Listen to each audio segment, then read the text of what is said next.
اهلا بكم في فيديو جديد. النهارده بقى هقول لكم عن تجربتي مع 3 انواع من الكتل واللي انا استخدمتهم بنفسي، وكمان انا جبت 3 انواع. طبعا جبت تيفال والستانلس والتورنيدو. عايزه اقول لكم ان ايه بصراحه رايي فيهم ومين اللي يستحق ان انتوا تشتروه ومين اللي ما تشتروهوش. اول حاجه انا جبتها يا جماعه كانت تجربتي مع ماركه تيفال، بس انا اخترت غلط لان انا اخترت ماركه تيفال بس جبت النوع البلاستيك. هي ماركه تيفال كويسه جدا على فكره، وماركه معروفه ومشهوره وحاجتها حلوه، بس انا غلطت ان انا اخترت الكاتل بتاعي اللي هو البلاستيك. طبعا مع الاستخدام بتاعي بعد سنه واحده لقيت البلاستيك بدا ينشرخ وبدأ الكاتل بتاعي يسرب ميه، فطبعا تسريب الميه مع الكهرباء فكده غلط طبعا، مش امن علينا طبعا. فاضطريت ان انا اركنه خالص وقررت ان انا اشتري بقى النوع التاني، وهو جبت النوع الستانلس. عايزه اقول لكم هو الاستانلس حلو وعملي كل حاجه، بس فيه عيب. طبعا بيعمل ترسيب الميه بسرعه جدا. فطبعا انت ممكن ما تاخديش بالك ان هو عامل ترسيب ميه، فده غلط على صحتنا طبعا. وكمان السخان بتاعه بدأ ان هو يبوظ مني. فاضطريت بقى ان انا اعمل ايه، ان انا خلاص بقى كده السخان باظ، وكمان هو كان كل شويه يعمل لي ترسب اللي هو الاملاح اللي بيبقى موجود في قلب الكاتل من جوه. فاضطريت ان انا طبعا اغير الكاتل بتاعي، فقررت ان انا اشتري ماركه تورنيدو. وجبت بقى ايه الكاتل اللي قدامكم دوت. طبعا شكله شيك جدا، وكمان عايزه اقول لكم ان هو محطوط في المطبخ كده، طبعا في انوار من داخله من الداخل. لما بتيجي تشغليه بيبدأ ينور. هوريكم طبعا هو بينور ازاي. وكمان عايزه اقول لكم يا جماعه كمان ان هو عملي جدا، يعني ماركة تورنيدو بأمانة أنا لما استخدمتها بجد بصراحة هي فوق الرهيبة. من أول استخدام شكلها شيك جدا، وبتخلي شكل المطبخ راقي. الإزاز بتاعه طبعا متين، مش بيتأثر طبعا بالحرارة.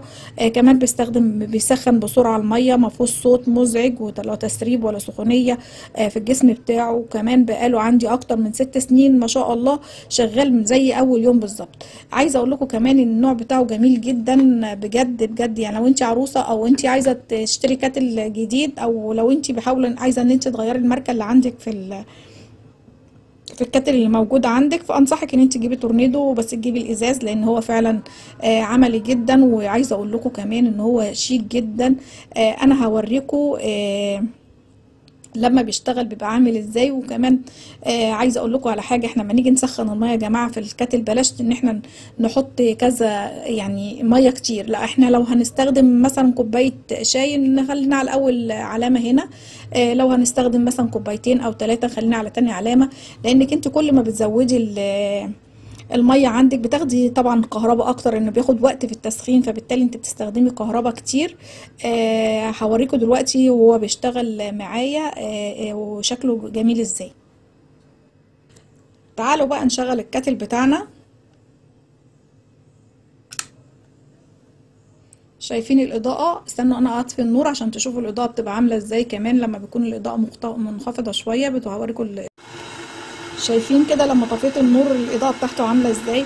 بتحطيه في المطبخ بتاعك كده بيدي شكل شيك جدا المطبخ. وكمان هو بيسخن الميه بسرعه جدا زي ما انتم شايفين. انا لسه مشغلاه دلوقتي، وحاطه زي ما قلت لكم عند المعيار التاني. لو هعمل كوبايتين شاي فانا حاطه عند المعيار التاني. كمان عشان اقدر ان انا اوفر الكهرباء بتاعتي، وفي نفس الوقت هو ما ياخدش معايا وقت في الغليان. وزي ما انتم سامعين كمان صوته واطي، مش صوته مزعج ولا حاجه. شايفين الميه كده بدأت ان هي خلاص هتغلي. في ثواني الميه بتغلي عندك. بجد بجد انا انصحكم ان انتوا تشتروا ماركه تورنيدو. زي ما قلت لكم انا جربت 3 انواع وخلاص انا رسيت على النوع ده. وما شاء الله بقاله 6 سنين، اكتر من 6 سنين كمان موجود معايا. وقلت لكم ان انا كنت جايباه ب 340 جنيه، فيعني كان سعره معقول وحلو ساعه ما انا جبته. بجد هو جميل جدا وعملي بجد. يعني بلاش ان انت تشتري اي نوع تاني. انا عن تجربتي زي ما قلت لكم ان انا جربت 3 انواع، فانا خلاص ان انا رسيت على التجربه دي. فلو اي حد فيكم حابب ان هو يغير الكاتل بتاعه او يشتري مثلا كاتل جديد، فهاتي تورنيدو. هي ماركه كويسه ومعروفه، وكمان حاجتها كويسه جدا. كمان الازاز بتاعها متين على فكره، ما بيتاثرش بالسخونيه خالص. كمان مش بيسرب اي سخونيه من هنا. يعني في كاتلات اما بتيجي تشغليها بتحس ان في سخونيه طالعه من عند الزرار اللي انت بتشغليه هنا. ثواني هولع النور عشان اشرح لكم بالظبط.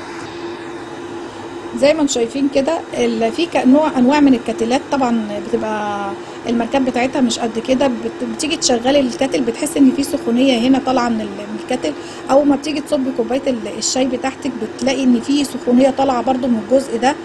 فالانواع دي مش كويسه، لان طبعا انا كنت شفتها في الاستانلس عندي. فالنوع ده صراحه انا اكتشفت ان هو فعلا نوع يستحق ان انتوا تشتروه، لان هو فعلا كويس وكمان سهل جدا في التنظيف بتاعه. يا جماعه عايزه اقول لكم ان انتوا مسافه يعني ما تغلي فيه ميه مره او 2 أو 3 انت ما تخلوش ان هو يبهدل منك.